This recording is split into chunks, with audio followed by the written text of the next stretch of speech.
Election commission deleted political parties. ఈ particular concept మనకి న్యూస్లో రావడం జరిగింది. ఎలక్షన్ కమిషన్ నిన్నటి న్యూస్ పేపర్లో 111 పార్టీలను పూర్తిగా తొలగించడం జరిగింది. మే 25వ తారీఖున 87 పార్టీలను ఇప్పటికే తొలగించింది. ఇప్పుడు మరొక 111 పార్టీలను, పొలిటికల్ పార్టీలను, రాజకీయ పార్టీలను సభ్యత్వం నుంచి తొలగించింది. ఈ పార్టీలు ఏవి కూడా రాష్ట్ర పార్టీలు కాదు, అలాగే జాతీయ పార్టీలు కాదు.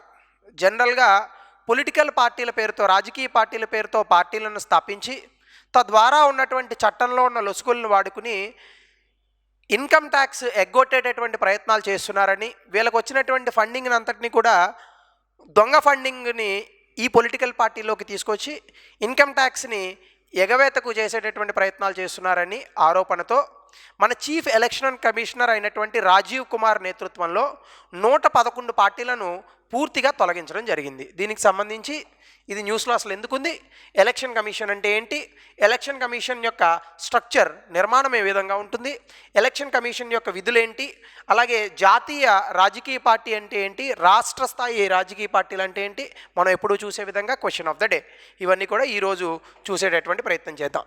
ముఖ్యంగా this is the thing. The Election Commission of India has ordered the deletion of 111 registered unrecognized political parties that is found to be non-existent and referred 3 of these parties to the Department of Revenue for legal action for serious financial impropriety. అంటే అర్థం ఏంటి, రాజకీయ పార్టీలుగా పేర్కొనబడి licence తీసుకున్నటువంటి పార్టీలు ఏవైతే ఉన్నాయో వీటిల్ని పూర్తిగా డిలీట్ చేసింది. అలాగే 111 పార్టీలు, మొన్న 87, మొత్తం 198. ఈ పార్టీలు ఉన్నప్పటికీ కూడా ఈ పార్టీలు ఏమాత్రము రాజకీయాల్లో పాల్గొనట్లేదు. సర్దార్ వల్లభాయ్ పటేల్ గారి పేరుతో కూడా ఒక పార్టీ ఉంది మహారాష్ట్రలో, దాన్ని కూడా తీసేశారు.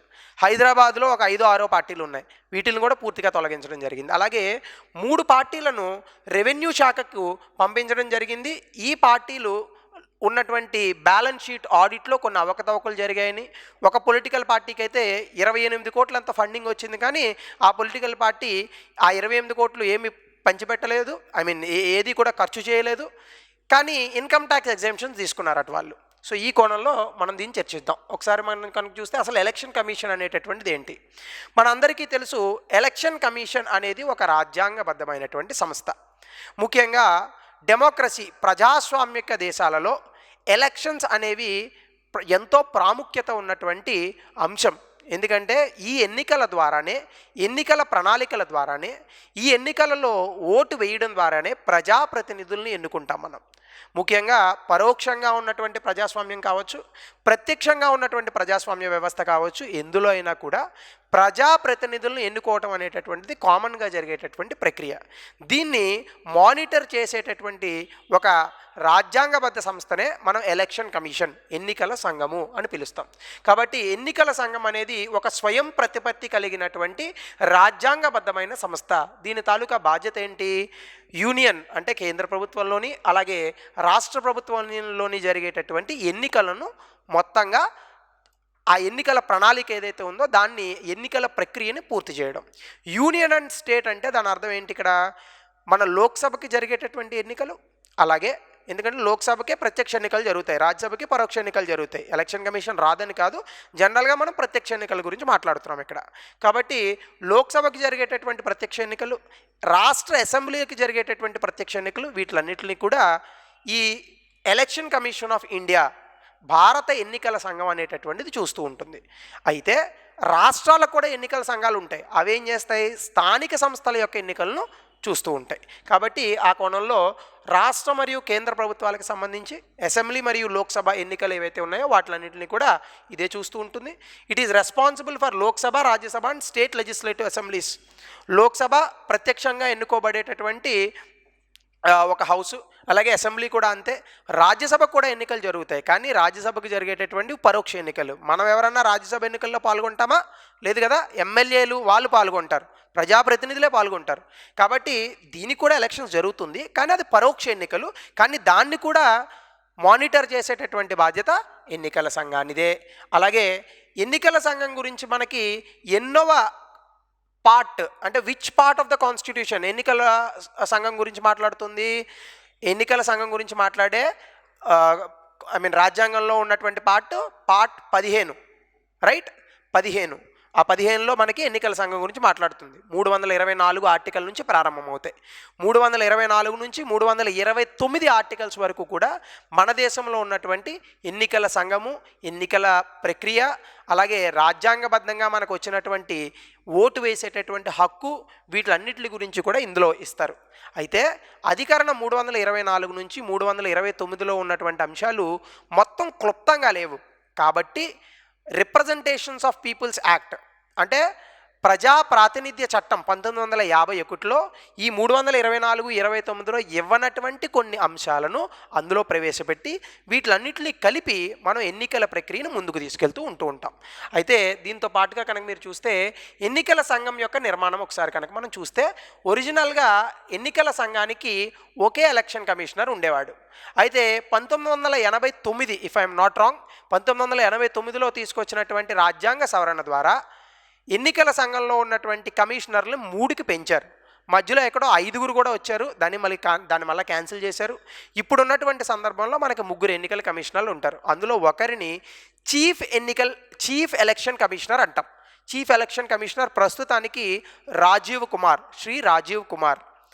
అయితే చీఫ్ ఎలక్షన్ కమిషనర్ కాకుండా మరొక 2 అదనపు ఎలక్షన్ కమిషనర్లు కూడా ఉంటారు. అయితే ఒరిజినల్గా వచ్చినటువంటి రాజ్యాంగంలో మనకి ఒక్కడే ఎలక్షన్ కమిషనర్ ఉండేవాడు. అలాగే ఇప్పుడు చీఫ్ ఎలక్షన్ కమిషనర్స్గా ఒకరుంటారు, మరొక 2 అదనపు కమిషనర్లు ఉంటారు. అలాగే ఇది కాకుండా రాష్ట్రాలలో జరిగేటటువంటి ఎన్నికల్లో ఒక ఐఏఎస్ ఆఫీసర్ని చీఫ్ ఎలక్టోరల్ ఆఫీసర్గా ఇదే కేంద్ర ఎన్నికల సంఘం ఏదైతే ఉందో భారత ఎన్నికల సంఘం నియమిస్తుంది. అంటే రాష్ట్రాల్లో ఎన్నికలు జరిగేటప్పుడు చీఫ్ ఎలక్షన్ కమిషనర్ బోర్డు అక్కడికి, చీఫ్ ఎలక్షన్ కమిషనర్ ఆధ్వర్యంలో chief electoral officer of state అని ఒకళ్ళు ఉంటారు. వీళ్ళు ఒక ఐఏఎస్, రిటైర్డ్ ఐఏఎస్ ఎవరో ఉంటారు, లేదంటే అక్కడ వరకు ఎవరో ఒక ఐఏఎస్ నియమిస్తారు. ఈ ఐఏఎస్ ఆ ఎన్నికల ప్రక్రియ జరిగేంత వరకు కూడా ఈ ఐఏఎస్ ఆ రాష్ట్రంలో ఉన్నటువంటి ఎన్నికలని పర్యవేక్షిస్తూ ఉంటాడు. అది 1. 2, ఇప్పుడు ప్రస్తుతానికి మనకు ఒక chief election commissioner, 2 election commissioners ఉన్నారు. సో అందులో ఒకరిని మాత్రం మనం చీఫ్ ఎలక్షన్ కమిషనర్ అంటాం. అలాగే వీళ్ళ సెక్రటేరియట్, అంటే భారత ఎన్నికల సంఘం యొక్క సెక్రటేరియట్ ఎక్కడుంది మనకి? న్యూఢిల్లీలో ఉంది. అలాగే ఎవరు అపాయింట్ చేస్తారు చీఫ్ ఎలక్షన్ కమిషనర్ మరియు ఇతర ఎలక్షన్ కమిషనర్లు ఎవరు అపాయింట్ చేస్తారు మనకి? ప్రెసిడెంట్. బాగా గుర్తుపెట్టుకోవాల్సినటువంటి అంశం ఇది. ఎందుకంటే మనకి ఎగ్జామ్లో ఏమడుగుతాడంటే ఎవరో ప్రైమ్ మినిస్టర్ లేదా చీఫ్ జస్టిస్ ఆఫ్ ఇండియా ఇట్లాంటివి అడుగుతాడు ఈ ప్రెసిడెంట్ అనే ప్లేస్లో. మనం కన్ఫ్యూజ్ అవ్వకూడదు. సో ప్రెసిడెంట్ చీఫ్ ఎలక్షన్ కమిషనర్ని, అలాగే మరొక 2 ఎలక్షన్ కమిషనర్ని కూడా నియమిస్తాడు. అలాగే వీళ్ళకి టెన్యూర్ ఎంత ఉంటుంది అంటే ఎంత కాలపరిమితి ఉంటుంది? 6 సంవత్సరాలు లేదా వీళ్ళకి 65 సంవత్సరాల వయసు వచ్చేంత వరకు, ఏది ముందొస్తే అది. 6 సంవత్సరాల టెన్యూర్ అన్న అవ్వాలా, లేదా వాళ్ళకి 65 సంవత్సరాల వయసు అన్న రావాలి. అంటే రిటైర్మెంట్ ఏజ్ ఇంకా దాటి 5 సంవత్సరాలు అనమాట. అలాగే they enjoy the same status as judges of the supreme court of India. అంటే సుప్రీంకోర్టులో ఉన్నటువంటి జడ్జిల మాదిరిగానే వీళ్ళకి కూడా జీతభత్యాలు ఎలా వస్తాయి? సుప్రీంకోర్టు జడ్జికి ఎలా వస్తాయి? అలా వస్తాయి. పెన్షన్లు ఎలా వస్తాయి? సుప్రీంకోర్టు జడ్జికి ఎలా వస్తాయి? అలా వస్తాయి. అలాగే వీళ్ళని వాళ్ళ పదవుల నుంచి తొలగించాలన్నా మనం ఎలా చేయాలి?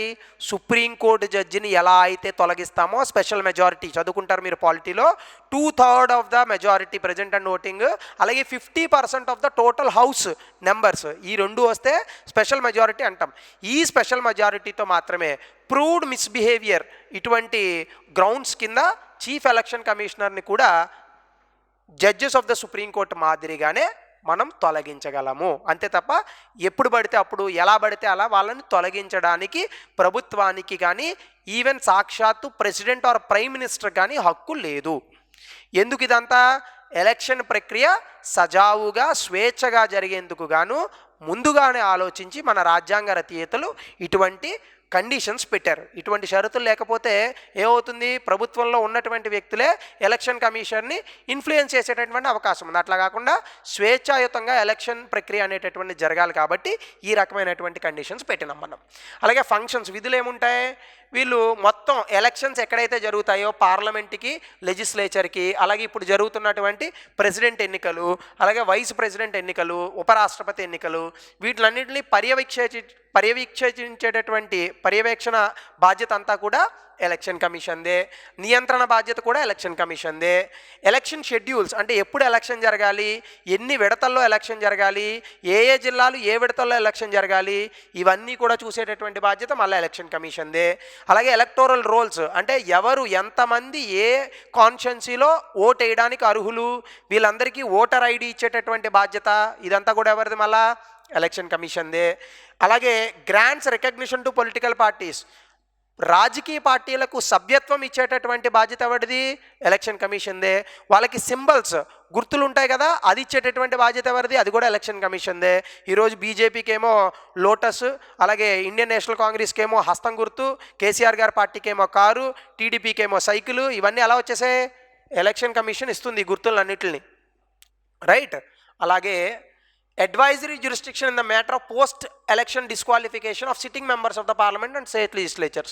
ఆల్రెడీ రాష్ట్ర అసెంబ్లీలలో పార్లమెంటులో ఉన్నటువంటి ఎంపీలు ఎమ్మెల్యేలు కూడా వీళ్ళ ఏవైనా కొన్ని నియమ నిబంధనల ఉల్లంఘన వల్ల వీళ్ళ సభ్యత్వాన్ని క్యాన్సిల్ చేయాల్సినటువంటి పరిస్థితులు వస్తే దానికి సంబంధించిన అడ్వైజరీ జ్యూరిస్డిక్షన్ కూడా ఎవరు చేస్తుంది, ఎలక్షన్ కమిషన్. అంటే ఎలక్షన్ కమిషన్కి న్యాయపరమైనటువంటి అంశాలలో కూడా వాళ్ళకి హక్కులు ఉన్నాయి, అధికారాలు ఉన్నాయి. అలాగే మోడల్ కోడ్ ఆఫ్ కండక్ట్, ఎన్నికల సమయంలో ఎంత డబ్బులు ఖర్చు పెట్టాలి, లేదంటే ఏవి మాట్లాడాలి ఏవి మాట్లాడకూడదు, ఏవైనా మతానికి కులానికి వర్గానికి ప్రాంతానికి మధ్య చిచ్చులు పెట్టేటటువంటి ఎలక్షన్ క్యాంపెయిన్స్ ఏమన్నా ఉంటే ఎట్లాంటివి చేయకూడదు, వీటన్నిటికి కలిపి ఒక మోడల్ కోడ్ ఆఫ్ కాండక్ట్ అని ఉంటుంది. ఈ మోడల్ కోడ్ ఆఫ్ కాండక్ట్ని కూడా ఎవరిస్తారు, ఎలక్షన్ కమిషన్ ఇస్తుంది. ఏ సమయం నుంచి ఏ సమయం వరకు మోడల్ కోడ్ ఆఫ్ కండక్ట్ ఉంటుంది అనేది కూడా ఎవరు చెప్తారు, ఎలక్షన్ కమిషన్ చెప్తుంది. అలాగే క్యాంపెయిన్ ఎక్స్పెండిచర్ అంటే ఒక ఎంపీ సీటుకి 25 లక్షలు ఎంతో ఉంటుంది, అలాగే ఒక ఎమ్మెల్యే సీటుకి ఎంత ఖర్చు పెట్టాలి, ఇంతకు మించి ఖర్చు పెట్టడానికి అవకాశం లేదు చట్టరీత్యా అనేటటువంటి లిమిట్ పరిమితులు కూడా ఎవరు విధిస్తారు, ఎలక్షన్ కమిషనే విధిస్తుంది. అఫ్ కోర్స్ ఈ పరిమితులు దాటే మనం ఖర్చు పెడతాం, ఎందుకంటే మన దేశంలో ముఖ్యంగా తెలుగు రాష్ట్రాలలో తెలంగాణ ఆంధ్రప్రదేశ్లో మీరు చూసుకుంటే కనుక ఒక ఎమ్మెల్యే గెలవడానికి అటు ఇటుగా ఒక 15-20 కోట్లు ఖర్చు అవుతుందా, ఎలక్షన్ కమిషన్ చెప్పేది ఒక 5 లక్షలు 6 లక్షలు ఉంటుంది. ఎంపీ సీటుకి అయితే 25 లక్షలు, 25 లక్షలు కాదు 25 కోట్లు ఖర్చు పెడతారు వాళ్ళు. ఇదంతా బ్లాక్ మనీ అనమాట. ఆ టైంలో మనం ఎక్కువ ఈ బ్లాక్ మనీలన్నీ పట్టుకోవడం కూడా న్యూస్లో వింటూ ఉంటాం.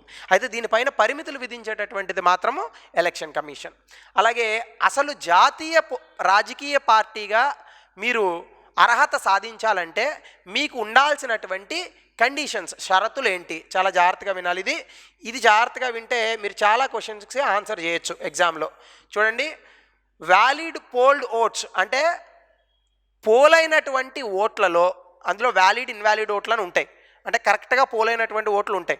ఆ వ్యాలిడ్ పోల్డ్ ఓట్స్ పోలైనటువంటి ఓట్లలో 6% ఓట్లు మీకు వచ్చినా, ఓకే, ఎక్కడ 4 లేదా అంతకన్నా ఎక్కువ రాష్ట్రాలలో అంటే దాని అర్థం ఏంటి, ఇక్కడ ఎంపీ సీటుకి అంటే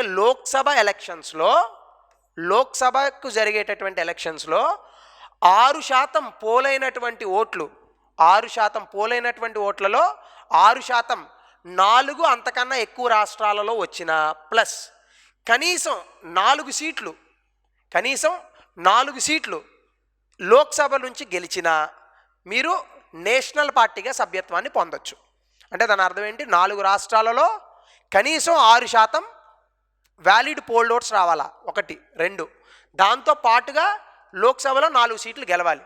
అందుకే ప్లస్ వేసాను ఇక్కడ, 6% ఓట్లు ప్లస్ 4 సీట్లు. ఇది వస్తే మీకు జాతీయ పొలిటికల్ పార్టీగా అంటే జాతీయ రాజకీయ పార్టీగా మీరు అర్హత సాధిస్తారు. ఒకవేళ అలా కాకుండా కనీసం లోక్సభలో 3 రాష్ట్రాల నుండి 2% ఎంపీ సీట్లన్నా గెలుచుకోవాలి. అంటే ఇప్పుడు పూర్తి స్థాయిలో లోక్సభ సీట్లంతా 550, ఎన్నికలు ఒక్కొక్కసారి 545గా జరుగుతూ ఉంటాయి, వేరే విషయం. జనరల్గా లెక్కేసుకోండి మీరు. 550 సీట్లకి 2% అంటే ఎంత వచ్చింది మీకు, 5.5 అంటే 11 సీట్లు. అంటే మీకు 3 రాష్ట్రాల నుంచి 11 ఎంపీ సీట్లు వస్తే మీరు జాతీయ పొలిటికల్ పార్టీగా అంటే జాతీయ రాజకీయ పార్టీగా అర్హత సాధించవచ్చు. లేదా రాష్ట్ర రాజకీయ పార్టీగా 4 రాష్ట్రాలలో కనుక మీరు గుర్తింపు తెచ్చుకుంటే రాష్ట్ర రాజకీయ పార్టీగా 4 రాష్ట్రాలలో గుర్తింపు తెచ్చుకున్న మీరు జాతీయ పార్టీగా మారవచ్చు. సో ఇవి 3 మీరు బాగా గుర్తుపెట్టుకోవాల్సినటువంటి అంశాలు. ఇదేంటిది? నేషనల్ పొలిటికల్ పార్టీ అంటే జాతీయ పార్టీగా ఆవిర్భవించడానికి కావాల్సినటువంటి షరతులు. మరి రాష్ట్ర పార్టీగా కూడా ఆవిర్భవించడానికి కొన్ని షరతులు ఉంటాయిగా, అవేంటో కూడా చూసేద్దాం మనం. మొదటిగా చూడండి, యాక్చువల్గా రాష్ట్రానికి కొంచెం ఎక్కువ ఉంటాయి. చూడండి, అట్లీస్ట్ 6% ఓట్లు రావాలి. అంటే పోలైనటువంటి ఓట్లలో 6%. కనీసం అసెంబ్లీలో 2 సీట్లు గెలవాలి. మొన్న చూడండి పవన్ కళ్యాణ్ గారికి పాపం 6% వచ్చాయి వ్యాలిడ్ ఓట్లు, కానీ సీట్లు ఎన్ని వచ్చాయి? 1 వచ్చింది పాపం. 2ది వచ్చి ఉంటే స్టేట్ పార్టీ అయి ఉండేది కదా. సో ఇది లేదా 6% వ్యాలిడ్ ఓట్లు లోక్సభ ఎన్నికలు, ఆ రాష్ట్రంలో జరిగినటువంటి లోక్సభ ఎన్నికల్లో 6% ఓట్లు రావాలా. దాంతోపాటు అట్లీస్ట్ 1 ఎంపీ సీట్ అన్న గెలవాలి ఆ రాష్ట్రంలో, అప్పుడు కూడా అది రాష్ట్ర పార్టీ అవుతుంది. లేదా మొత్తం అసెంబ్లీలో ఉన్నటువంటి సీట్లలో 3% సీట్లు గెలవాలి. At least 3 seats or at least 3 seats in the assembly whichever is more, అంటే రెండిట్లో ఏదో ఒకటి. అంటే ఇప్పుడు ఉదాహరణకి మీకు తెలంగాణలో ఎన్ని? 119 అంటే అటు ఇటుగా కాబట్టి 120 వేసుకోండి. 3% అంటే ఎంత అయింది మీకు? 12 3 36, 3.6 అంటే 4 అసెంబ్లీ సీట్లు గెలిచారనుకోండి మీరు రాష్ట్ర పార్టీ అయిపోతారు. లేదా 3 సీట్లు గెలవాలి, అంటే 3 లేదా 4 సీట్లు కనుక తెలంగాణలో గెలిస్తే మీరు రాష్ట్ర పార్టీ అవుతారు. అలాగే ఇంకోటి చూడండి, లేదా ప్రతి 25 ఎంపీ సీట్లకి కనీసం 1 అన్న గెలవాలి. మొత్తం ఎంపీ సీట్లు ఎన్ని? ఆంధ్రప్రదేశ్లో, ఉమ్మడి ఆంధ్రప్రదేశ్లో 42, తెలంగాణకి 17, ఆంధ్రాకి 25. 25లో 1 ఎంపీ సీటు గెలిచినా ఆంధ్రాలో కానీ, లేదా ఇక్కడ 17లో 1 ఎంపీ సీటు గెలిచినా మనకి రికగ్నిషన్ వచ్చేస్తుంది స్టేట్ పార్టీ కింద. అలాగే candidate of the party should secure not less than 8% of the total valid votes in Lok Sabha are assembly. అసెంబ్లీకి కానీ లోక్సభకి కానీ జరిగినటువంటి ఎన్నికల్లో ఎవరైతే క్యాండిడేట్స్ పోటీ చేస్తారో వాళ్ళలో 8% కన్నా తక్కువ ఓట్లు రాకూడదు. ఇలా అయినా కూడా మీరు రాష్ట్ర పార్టీగా గుర్తింపు పొందవచ్చు. ఇవి చాలా ఇంపార్టెంట్. పాలిటీలో కొంచెం కన్ఫ్యూజన్ ఉండేటటువంటి థింగ్స్, నేను అందుకే చాలా జాగ్రత్తగా రాసుకున్నాను. ఇవన్నీ కూడా నోట్స్లో ఎక్కించుకునే ప్రయత్నం చేయండి. So these are the things you should write in the examination. అలాగే క్వశ్చన్ ఆఫ్ ద డే, ఇది ఇంతకుముందు యూపీఎస్సీలో ఇచ్చినటువంటి క్వశ్చన్. ఆ ఇయర్ చాలామంది తప్పులు పెట్టారు. ఇది మీకు ఈజీ. ఇప్పుడు right to vote and to be elected in India is a 326 ఆర్టికల్లో వస్తుంది. 326 ఆర్టికల్ ఏం చెప్తుంది? రైట్ టు ఓటు గురించి చెప్పినా స్పెసిఫిక్గా చెప్పదు. 18 సంవత్సరాలకే ఓటు హక్కు వస్తుంది అనేది మనకి ఎలా వచ్చింది? రిప్రజెంటేషన్ ఆఫ్ పీపుల్ యాక్ట్ 1951 ద్వారా వచ్చింది. కాబట్టి అది లీగల్ రైట్ అవుతుంది. At the same time constitution 326 అధికారంలో ఉంది కాబట్టి కాన్స్టిట్యూషనల్ రైట్ అవుతుంది. కానీ అది కాన్స్టిట్యూషనల్ రైటా లీగల్ రైటా అంటే ముందు కాన్స్టిట్యూషనల్ రైట్, దాని తర్వాతే లీగల్ రైట్ అయింది. 1951లో వచ్చింది. మరి రాజ్యాంగం ఎప్పుడు వచ్చింది? 1950లోనే అమల్లోకి వచ్చిందిగా, జనవరి 26. కాబట్టి ఫండమెంటల్ రైట్ కానే కాదు, న్యాచురల్ రైట్ కాదు, కాన్స్టిట్యూషనల్ లీగల్ రైట్ రెండు కరెక్టే, కానీ కాన్స్టిట్యూషనల్ రైటే ముందు పెట్టాలి. సో ఆన్సర్ వచ్చేసి సి.